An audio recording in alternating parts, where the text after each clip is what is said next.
দয়াগঞ্জ বাজারের সুয়ারেজ লাইনের সংস্কার কাজে ধীর গতিকে বিস্ফোরা বলছেন ঢাকা দক্ষিণ সিটির ৪০ নম্বর ওয়ার্ডের বাসিন্দারা। সেখান থেকে বিস্তারিত জানিয়েছেন সহকর্মী আবুল কালাম আজাদ। দয়াগঞ্জ বাজারের ভেতরের যে সড়কটির মধ্যে সংস্কার কাজ বা নির্মাণ কাজ, সুয়ারেজ লাইনের কাজ যেটি চলছে, খোঁড়াখুড়ি করতে গিয়ে সুয়ারেজ লাইনের সঙ্গে তাদের যে ওয়াসার লাইনটি রয়েছে, তাদের বাসিন্দাদের দাবি হচ্ছে যে এটি একসাথে মিলে গেছে, যার কারণে তাদের বাসার টাঙ্কিতে প্রায় ৩-৪ দিন ধরেই নানা ধরনের দুর্গন্ধযুক্ত ময়লা পানি দেখা দিয়েছে, যেগুলো তারা প্রায় সপ্তাহখানেক ধরেই ব্যবহার করতে পারেননি, গোসল করতে পারেননি, কিংবা তারা তাদের দৈনন্দিন যে নিত্য প্রয়োজনীয় রান্নাবান্নার কাজগুলো রয়েছে সেগুলো সারতে পারেননি।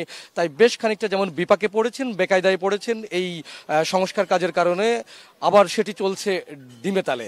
আমার পিছনে দীর্ঘ একটা লাইন রয়েছে অনেক দূর পর্যন্ত, সেই জায়গাগুলোতে কোনো স্ল্যাব বসানো হয়নি এবং যে সংযোগ ড্রেনের সে সংযোগের মধ্যে একটু সীমাবদ্ধতা রয়েছে। এখানকার স্থানীয় যারা রয়েছেন, ব্যবসা বাণিজ্যর প্রতিষ্ঠানগুলো যারা রয়েছে, দোকানপাট যারা করছেন, তারা বলছেন যে নির্মাণ কাজের সঙ্গে যারা জড়িত রয়েছেন তাদের সঙ্গে কথা বলে জানা গেছে যে কোনো একটি আমলাতান্ত্রিক জটিলতা রয়েছে, যে কারণে তারা এই কাজগুলো সম্পন্ন করতে পারেনি। যার কারণে হচ্ছে যে এই বর্ষা মৌসুমে বা বৃষ্টিপাতের মৌসুমে এখানে পানি জমে, ময়লা পানি এখনো পর্যন্ত জমা রয়েছে। এখানকার বাসিন্দাদের, ক্রেতা বিক্রেতাদের যে কোনো সময় এডিস মশার কামড়ে তারা ডেঙ্গুতে আক্রান্ত হতে পারেন। এবং গত বছরই তাদের এখানে প্রায় 5 জন ডেঙ্গুতে আক্রান্ত হয়েছেন, একজন শিশু মারাও গেছে, এরকম একটি পরিসংখ্যান তারা তুলে ধরেছেন।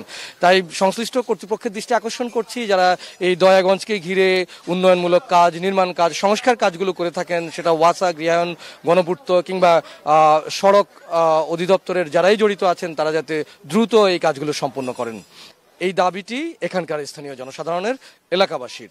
এখনকার মতো এই ছিল আমার কাছে সবশেষ।